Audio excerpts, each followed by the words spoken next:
अखण्डमण्डलाकारं व्याप्तमयेन चराचरम्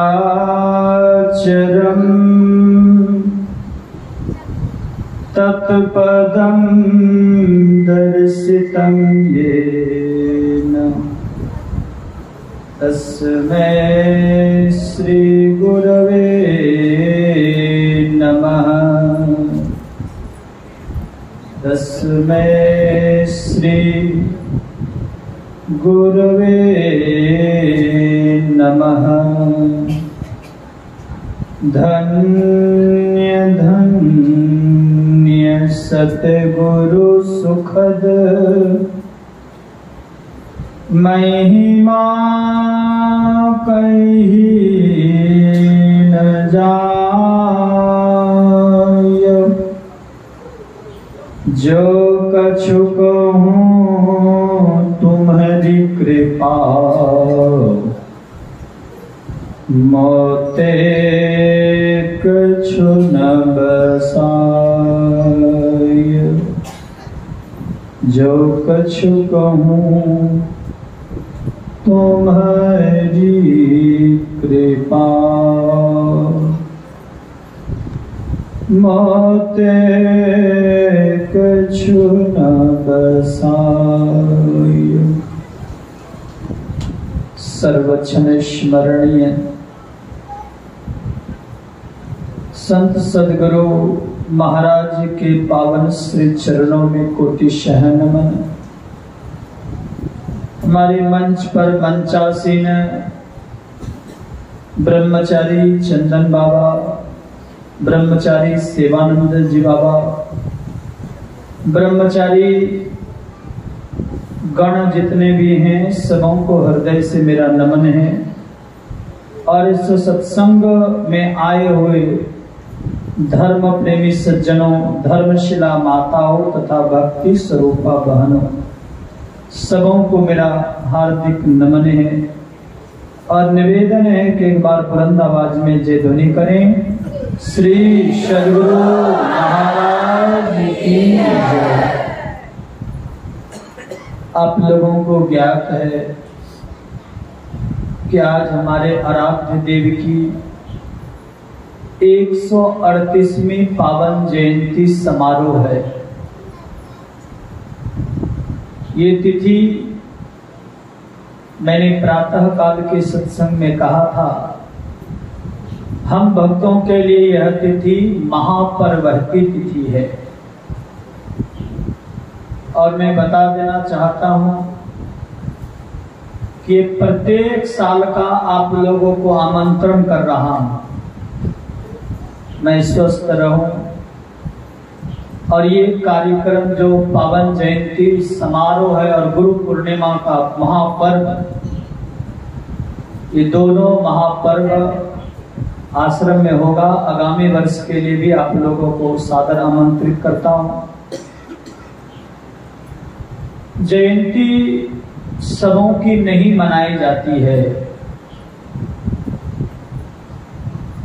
जय अर्थात जिनका विजय हो चुका है। विजय किनका? किन चीजों से विजय? हमारे ऋषियों ने कहा कि जिन्होंने संसार के सागर से साधना के माध्यम से अपने को पार कर चुके हैं, असल में विजय उन्हीं की होती है, जय उन्हीं की होती है। और जिनकी जय होती हैं, जिनकी विजय होती हैं, वही उन्हीं महापुरुषों की जयंती मनाई जाती है। हमारे आराध्य देव के विषय में प्रातः काल आप लोगों ने सुना कि जब आराध्य देव का जन्म हुआ था विक्रम संवत 1942 वैशाख शुक्ल चतुर्दशी के दिन, वो अंग्रेजी नहीं साल था, वो साल था हिंदी का विक्रमी संवत में 1942 में। और अंग्रेजी के महीना के मुताबिक तो 1885 पड़ता है। तो हमारे आराध्य देव का जन्म उस समय हुआ था जिस समय लोग छुआछूत की भावनाओं से अपने जीवन को घेरे हुए थे। ये बड़े जाति के लोग हैं तो दूसरे छोटी जाति के लोग हैं। छोटी बड़ी जातियों के बीच में बड़ा मतभेद था। गुरु महाराज की जीवन चरित्र को पढ़ते हैं तो एक जगह घटना आती है कि आराध्य देव जब वैराग्य को धारण कर चुके थे 1905 ईस्वी में, तो उस समय ऐसी स्थिति आई थी कि एक जगह जब कुएं पर गए तो कुएं पर जो घड़ा रखा था उसमें रस्सी बंधी हुई थी, उस रस्सी से चरण का स्पर्श हो गया और गुरु महाराज से उस घड़े की कीमत जितनी थी वो ली गई, चुकाना पड़ा। उन्होंने साफ शब्दों में कहा कि आप छोटी जाति के लोग हैं, आपका चरण स्पर्श हुआ, ये मेरा घड़ा छूट गया, रस्सी छूट गई, इसलिए इसका कीमत चुकाना पड़ेगा। विचार करिए। और उस समय उनका जन्म हुआ था इस अवनी तल पर। मैं बारंबार कहा करता हूं, संत और भगवंत के आगमन में धरती और आसमान का अंतर है। धरती और आसमान का अंतर है, क्योंकि जब जब भगवान ने अवतार लिया तब तब उन्होंने पापियों का नाश किया है कि नहीं किया? भगवान श्री राम आए तो उन्होंने रावण कुंभकर्ण का वध किया। भगवान कृष्ण आए कंस शिशुपाल का वध किया। भगवान बराह आए तो हिरण्याक्ष का वध हुआ। विचार करिए, भगवान नरसिंह आए, हिरण्यकश्यप का वध हुआ। जब जब भगवान ने अवतार लिया इस धरती पर तब तक उन्होंने पापियों का नाश किया है, लेकिन जब जब हमारे गुरुदेव के जैसे संतों ने इस अवनी तल पर अवतार लिया, इन्होंने पापियों का नाश नहीं किया बल्कि उनके पाप का नाश करके उनका उद्धार किया है। ये संत का सहज स्वभाव है। भगवान पापियों का नाश करते हैं लेकिन संत पाप का नाश करते हैं, और यही विशेषता है। हमारे आराध्य देव जन्मजात योगी थे, शायद ये किसी से छिपा नहीं होगा, क्योंकि 7 जटाएं उनके सिर में थी। जो उनकी बहन उस 7 जटाओं को कंघी से सुलझा दिया करती थी, लेकिन फिर वो 7 जटाएं आपस में जुड़ जाती थी, 7 भागों में बट जाती थी। इससे तो स्पष्ट होता है कि हमारे आराध्य देव जन्मजात योगी हैं। और तभी तो जिस साधना को करने में हमारे दादा गुरु परम संत बाबा देव साहब को 32 वर्ष लगा था, इनकी साधना, आराध्य देव की साधना, सेवा, समर्पण पर गुरुदेव प्रसन्न होकर के परम संत बाबा देवी साहब ने कहा था, लाला कि जिस साधना को करने में मुझे 32 वर्ष लगता लगा है, मैं तुम्हारी सेवा साधना से बहुत प्रसन्न हूं, जाओ वो मात्र 10 वर्ष में पूरा होगा। और आराध्य देव की वो परम उत्कृष्ट साधना, जिस साधना से जीवों का कल्याण होता है, मोक्ष की प्राप्ति होती है, आराध्य देव को मात्र परम संत बाबा देवी साहब के आशीर्वाद से 10 वर्ष में पूरा हो गया। श्री सद्गुरु महाराज विचार कर सकते हैं कितने बड़े साधक होंगे, कितनी पात्रता होगी, कितनी महानता होगी, कितना सेवा का गुण उनके अंदर होगा। आज मैं बता दूं, हम भक्तों का असली जयंती मनाना तब सार्थक होगा जब हम आप आराध्य देव के बताए हुए मार्ग पर चलकर सच्ची हृदय से सेवा, छल प्रपंच से भरा हुआ सेवा नहीं, सच्चे हृदय से सेवा, निष्कपट सेवा, जिसके संबंध में आप लोग रोज गाते हैं, सब कुछ समर्पण कर गुरु की सेवा करनी चाहिए। आज ये सिर्फ गीत बन गए, प्रकट कर रह गई है, एक लोकोक्ति की तरह रह गई है। जैसे कभी आप लोगों ने सुना होगा, शिकारी आएगा, जाल बिछाएगा, उसमें दाना डालेगा, लेकिन लोभ से फंसना नहीं। आज हम भक्तों के अंदर ऐसी अनेक कमियां हैं जिसके चलते जो हमारे अंदर साधना में तरक्की होनी चाहिए वो नहीं हो पाती, सिर्फ गीत गा करके रह जाते हैं। और इसका परीक्षा कई बार हम लोगों को मिल जाता है, कई बार हम लोगों ने देखा है। अरे कहने का कह दीजिए सब कुछ समर्पण, लेकिन ये सिर्फ मुंह के बोली तक रहती सब कुछ समर्पण। मुझे इस बात पर थोड़ी सी एक छोटी सी बातें आ गई कि पूज्य स्वामी अनुपान जी महाराज गए हुए थे दिल्ली, और उनका तो प्रचार क्षेत्र ही उधर यूपी दिल्ली है। संयोग की बात है, पूज्य स्वामी अनुपान जी महाराज किसी सेठ के घर पहुंचे थे और वो सेठ जी नोट को 100 का नोट का बंडल बना रहे थे, 1000 का, 500 का, 100 का, 50 का, 10 का, 20 का। तो स्वामी अनुपम जी महाराज ने कहा, सेठ जी बड़े माल छक रहे हो, क्या बात है, मोटी मोटी गट्ठर बांध रहे हो। उन्होंने कहा, गुरु जी सब कुछ तो थारा ही है, मतलब सब कुछ आपका है। अनुपम जी महाराज को भी व्यंग सूझा। महात्माओं के पास एक छोटी सी थैली होती है, आप लोगों ने देखा होगा, उस थैली में 1000 वाले नोट का बंडल 3-4 डाल लिए। अब सेठ जी की सिट्टी पिट्टी गुम हो गई। आखिरकार स्वामी अनुपम जी महाराज ने उनके चेहरे को पढ़ करके कहा, क्या हुआ सेठ जी? कहा, गुरु जी ये सब तो कहने की है, समझ रहे बात?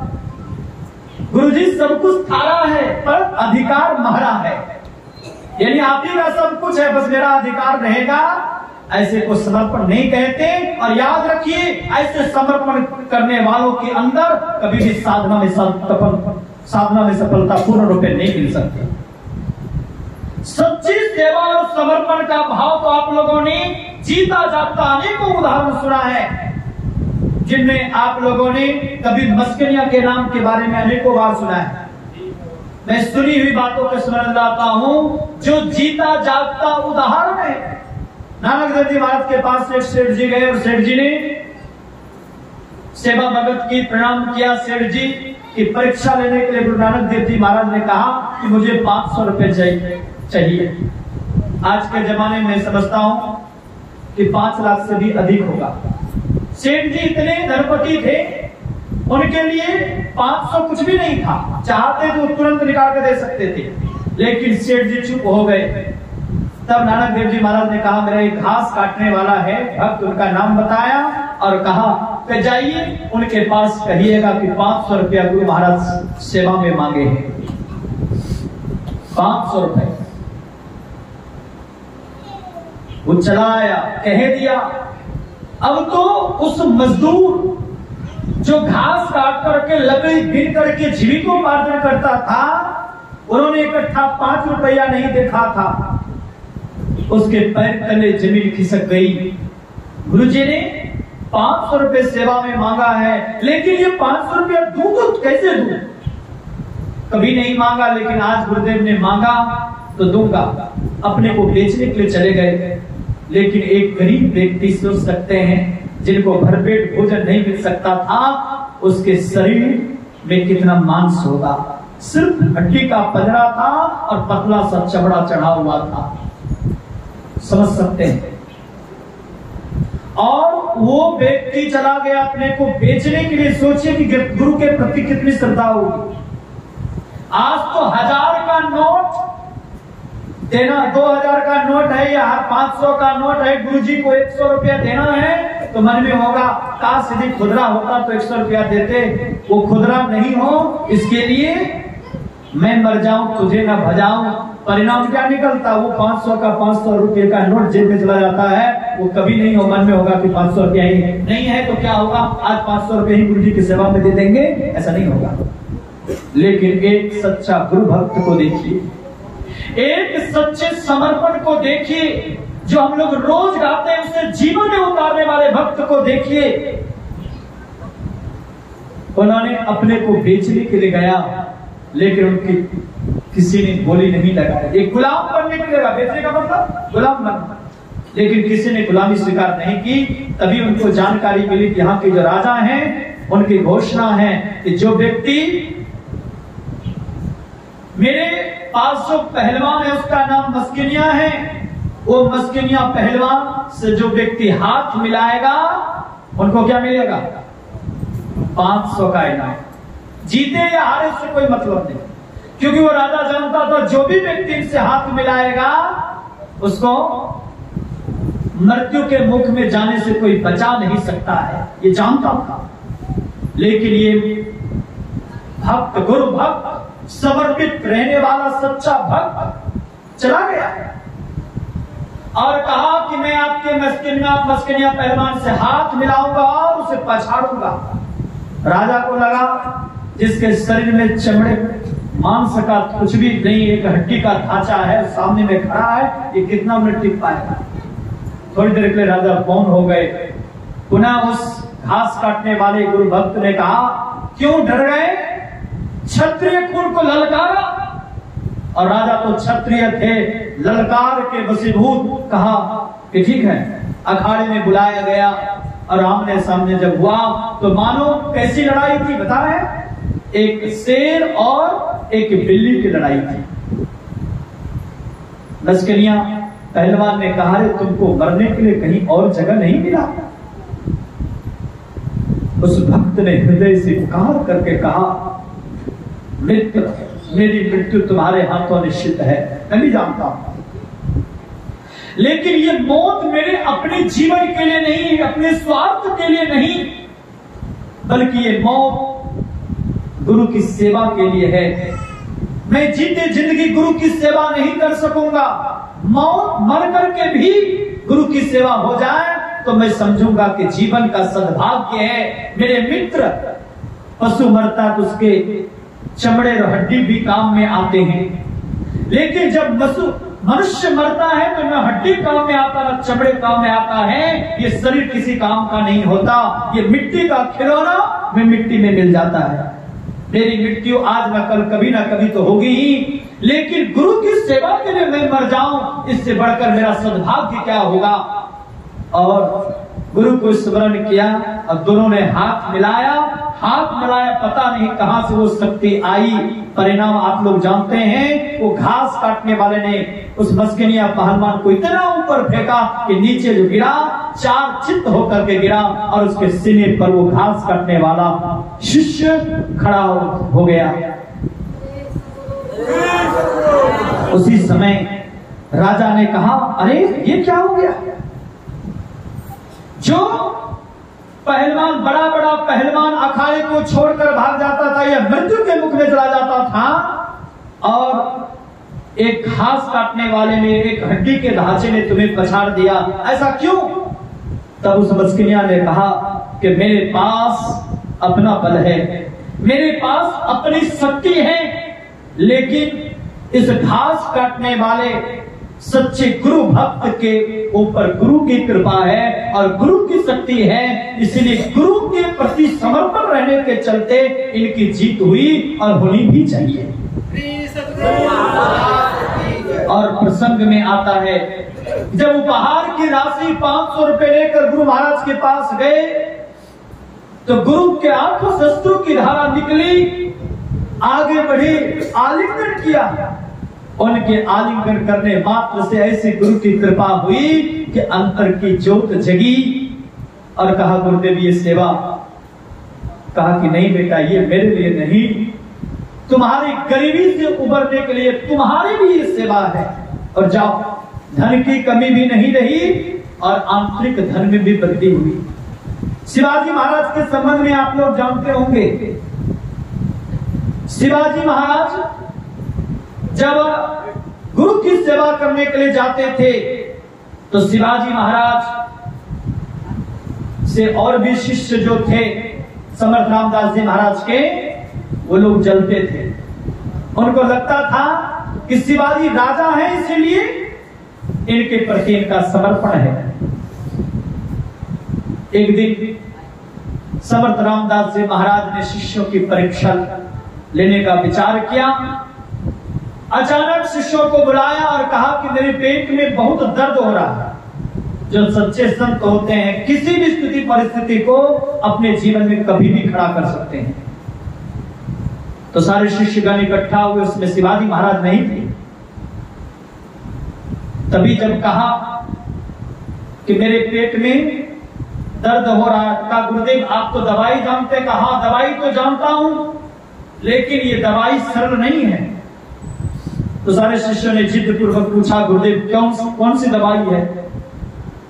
किसी भी तरह की दवाई होगी, हम लोग दवाई लाएंगे। का शेरनी का दूध चाहिए, पुराना जड़ी चाहिए, दोनों को मिला करके मुझे सेवन करवाओगे तो मेरे पेट दर्द का, तेरे दर्द में जो पीड़ा हो रही है वो ठीक हो जाएगा, दर्द ठीक हो जाएगा। जैसे सुना कि शेरनी का दूध, सोचो लोगों ने, शिष्यों ने सोचा शेरनी का दूध लेने के लिए जाऊंगा, हम लोग जिंदा बचेंगे। सब चुप हो गए।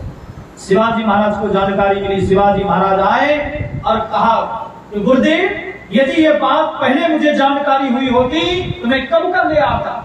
और सीधा सोने का पात्र लिया, चलने लगा। उसी समय समर्थ रामदास जी महाराज ने कहा बेटा मत जाओ, अरे शेरनी का दूध लेने के लिए जाओगे तुम जीवित बचोगे। उस समय शिवाजी महाराज ने जो कुछ कहा था वो दिल को छू लेगा। शिवाजी महाराज ने कहा कि गुरु के सेवा के बिना हमारा आपका जीवन ही किस लक्ष्य का है। गुरु के सेवा से वंचित रह जाना सबसे बड़ी मृत्यु है। और गुरु जी की सेवा के लिए मेरा जीवन समर्पित हो जाए तो मैं समझूंगा कि जीवन के सद्भाग्य का उदय हुआ है। और यही बात कहा था किसने? भगवान श्री कृष्ण की धर्म पत्नी रुक्मिणी ने कहा था कि गुरु की सेवा के लिए तन मन धन तभी तीनों लग जाए और गुरु की सेवा हो जाए तो मैं समझूंगी कि जीवन का सौदा सस्ते में बन गया है। और यही बात कह करके चल दिया। जंगल में गया, एक सिंह शावक को देखा, अर्थात जो मांसाहारी होते हैं उनकी आंखें बंद होती हैं। सिंह शावक को देखा तो सिंह शावक को देखते ही उनके पास गया। सिंहनी नहीं थी, उनका सिर सहलाया। इतने में कुछ देर में सिंहनी आई, देखकर गुड़गाया, कहाड़ किया। इन्होंने हाथ जोड़ करके कहा मां तुम्हारे बच्चे से मुझे कुछ भी लेना देना नहीं, बस गुरु की सेवा के लिए आपका दूध चाहिए। मां दूध दे दीजिए, उसके बाद जो भी करना हो कर लीजिए। पता नहीं संतों की कृपा, गुरु की कृपा और शिवाजी की गुरु भक्ति के चलते वो सिंहनी स्थिर हो गई। शिवाजी महाराज ने दूध निकाला, सोने के पात्र में लिया और जब गुरु महाराज के पास आया, सारे शिष्य थे, कहा गुरुदेव अब बताइए इसमें कौन सी जड़ी डालना है। तब समर्थ रामदास जी महाराज ने कहा बेटा जिसके पास तुम्हारे जैसा शिष्य होगा उनके पेट में दर्द रहेगा। विचार करिए, आज जो ये गुरु जयंती है, आज जयंती के दिन एक संकल्प लीजिए कि गुरु की सेवा के लिए जहां तक हमसे बन पड़ेगा उस सेवा को मैं करूंगा। और सेवा सिर्फ तन से ही नहीं, धन से ही नहीं, मन से ही नहीं, बल्कि सच्ची जो सेवा है ये गुरु महाराज की आज्ञा का पालन करना। और गुरु महाराज का जो मूल आज्ञा है सत्संग ही करो, ध्यान लेकर रहिए, संलग्न हो, सत्संग और ध्यान रोज करना है। और 5 पापों से बचकर रहना है, झूठ चोरी नशा हिंसा और व्यभिचार, ये 5 पापों से अपने जीवन को बचाते हुए गुरु के प्रति निष्ठा रखते हुए उनके बताए मार्ग पर जो चलेगा वो सच्चा सेवक है, सच्चा शिष्य है। और जो सच्चा शिष्य बन करके रहेगा उनकी कभी भी कोई हानि नहीं हो सकती। मैं बीमार हूं, आज बहुत सारे लोग कहते हैं आप तो गुरु महाराज के सेवा में हैं, गुरु महाराज क्यों नहीं ठीक करते हैं। बहुत लोग तो कहते हैं गुरु महाराज दंड ना दें। जो लोग ये कहते हैं कि गुरु महाराज दंड ना दीजिए, मैं कहता हूं कि कभी भी गुरु महाराज किसी सेवक को, शिष्य को दंड नहीं देते। ईमानदारी से बोलिए, कोई ऐसे माता पिता हैं जो अपने बेटा बेटी को दुखी देखना चाहते होंगे? लेकिन माता पिता के सामने में कोई बच्चे उंगली काट ले, दर्द होगा, उसमें माता पिता का दोष है कि बच्चे का दोष है? बोलिए किसका दोष है? बच्चे का दोष है। ठीक उसी तरह आज जो मेरे जीवन में मैं जानता हूं, अभी भी बैठा हूं, असहाय पीड़ा हो रही है, इसमें गुरु महाराज का कोई दोष नहीं, परमात्मा का कोई दोष नहीं है। गुरु महाराज तो करुणा अवतार है, कृपा के सिंधु हैं। इनकी गलती हो कैसे सकती है? गुरु में गलती ढूंढना ही सबसे बड़ा पाप है, याद रखिए। गुरु में गलती ढूंढना ही सबसे बड़ा पाप है। मैं कभी भी गुरु महाराज से ये नहीं कहता हूं कि इसमें गुरु महाराज आपकी गलती है। हाँ, ज्यादा से ज्यादा मैं कितना कह सकता हूं, जो कुछ मैंने गलती की है गुरुदेव जी क्षमा कर दीजिए और मेरे स्वास्थ्य को ठीक कर दीजिए, इतना मैं कह सकता हूं। लेकिन गुरु महाराज को कभी भी मैं दोष नहीं देता।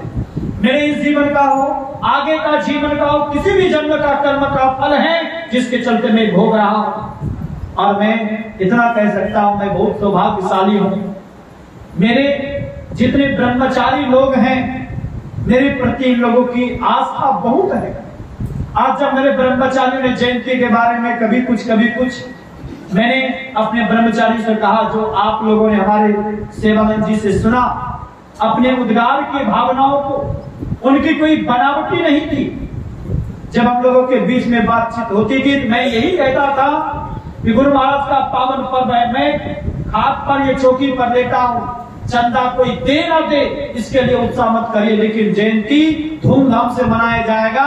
और शायद हमारे आदरणीय मणिकांत बाबू जो तन मन धन से सदैव, मुझे लगता है कि सबसे ज्यादा समय देने वालों में से हमारे आदरणीय श्री मणिकांत बाबू हैं। उनका भी कभी भी मैं हर्ष उत्साह नहीं देखा। मुझे लग रहा था कि हर चीज के लिए उनसे हाथ से पैसा मांगा जाए तो उनके पास भी कहां से आएगा, किसी भक्तों के द्वारा मिलेगा तभी तो देंगे। इसलिए उनसे कभी मांगने का प्रयास नहीं। जो चीज जरूरत है तुम लेते जाओ, देते जाओ, बाद में हिसाब किताब होता रहेगा।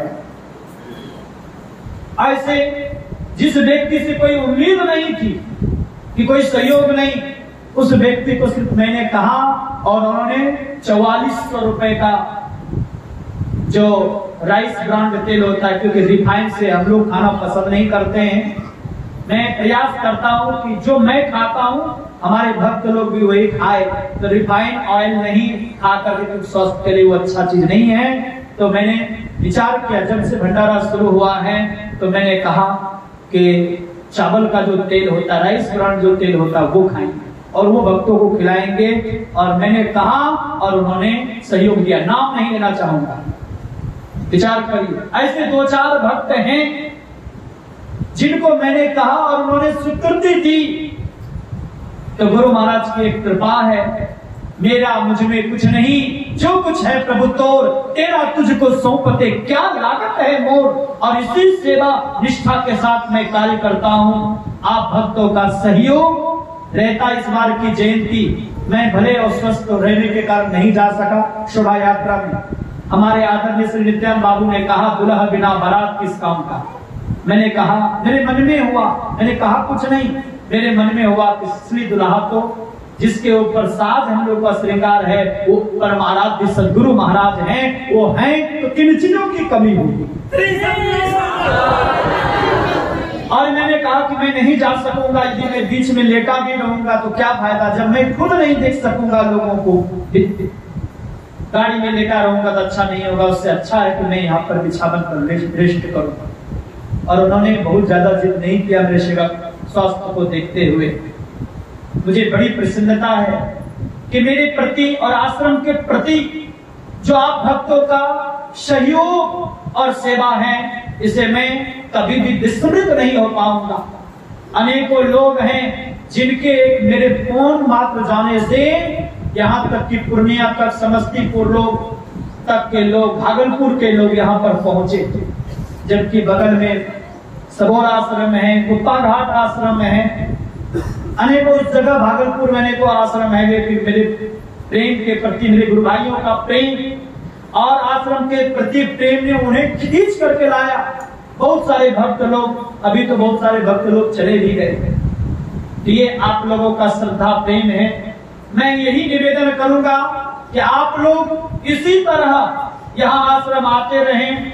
जो भी टूटी फूटी सेवा आश्रम के तरफ से होगी वो सबरी का पेट और सुदामा का तंडुल समझ करके, सुलभा का साथ समझ करके स्वीकार करेंगे। और स्वीकार करते हुए हम गुरु भाइयों को स्नेह बनाए रखेंगे। तभी मैं आप प्रयास करता रहूंगा कार्यक्रम। इस बार मुझे बड़ा अफसोस हुआ, इतनी जैन सैलाब थी, बहुत गर्मी थी, बीच में शरबत की व्यवस्था होनी चाहिए। हमारे सेवान जी ने कहा था, लेकिन मैंने सोचा अच्छा नजदीक आ जाएगा तो व्यवस्था करूंगा, लेकिन मैं विस्मृत हो गया था। लेकिन आज जब मैंने भक्तों के बारे में जाना, बड़ा अफसोस हुआ। और मैंने आज इस बार वचन लिया मैंने अपने आप से कि चाहे जो भी हो, सुंडिया से शोभा यात्रा निकलेगी, सुंडिया में शरबत की व्यवस्था ये बना रहेगा सारे भक्तों के लिए।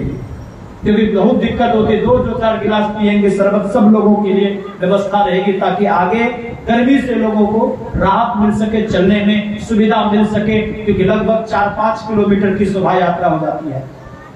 इन्हीं के साथ मैं अपनी वाणी में विराम देता हूँ। लेकिन एक निवेदन के साथ, सच्ची जयंती सच्ची श्रद्धा और समर्पण से ही संभव है। सच्ची श्रद्धा, सच्चा समर्पण हम गुरु भक्तों को चाहिए। मानस पटल से छल प्रपंच निकाल दीजिए, जितना बने हृदय से दीजिए। मैंने एक दिन कहा था कि बच्चे का जन्मदिन मनाते हैं तो उसमें लोग 1000-2000 खर्चा करते हैं, जबकि बच्चे के जन्मदिन मनाने से आपका कल्याण नहीं हो सकता, आपका उद्धार नहीं हो सकता। बच्चे को प्रसन्नता मिल सकती है, आपको भी खुशी होगी, लेकिन गुरु की जय ध्वनि करके, गुरु का जन्मदिन मना करके, गुरु के आज्ञा का पालन करके हम आप उद्धार कर सकते हैं। मैं देखना चाहता हूँ कि किन भक्तों के अंदर अपने गुरु के प्रति समर्पण है। मैंने साफ शब्दों में कहा कि किसी से भी जबरदस्ती कोई सहयोग नहीं लेना है। जिनकी जो श्रद्धा होगी वो अपने मन से देंगे। और मुझे विश्वास के साथ मैं समझता हूँ कि विश्वास में भक्त लोग भी बहुत सारे भक्त लोग हैं जो खरे उतरे। जिन लोगों का सहयोग आया रत्ती भर, उनको भी हृदय से धन्यवाद है। और जिनका सहयोग विशाल रूप में आया उनको भी धन्यवाद है। जिन्होंने मेरी बात को सुन करके सेवा नहीं भी दे सके और फिर भी समर्पित हुए, उनको भी हृदय से धन्यवाद है। और जिन्होंने तन से अब समर्पित होकर के सेवा का कार्य किया, उनके लिए भी हृदय से धन्यवाद है। सभी लोगों के लिए शुभकामनाएं हैं। मैं गुरु महाराज से प्रार्थना करता हूँ कि हे गुरुदेव, आपकी कृपा सभी भक्तों के ऊपर बनी रहे, सबका जीवन का कल्याण हो, सभी का मन ध्यान भजन सत्संग में लगे। इन्हीं के साथ अपने वाणी में विराम देता हूँ। पुनः आगामी साल के लिए निमंत्रण के साथ वाणी में विराम देता हूँ। बोलिए गुरुदेव भगवान की जय। आज रविवार है,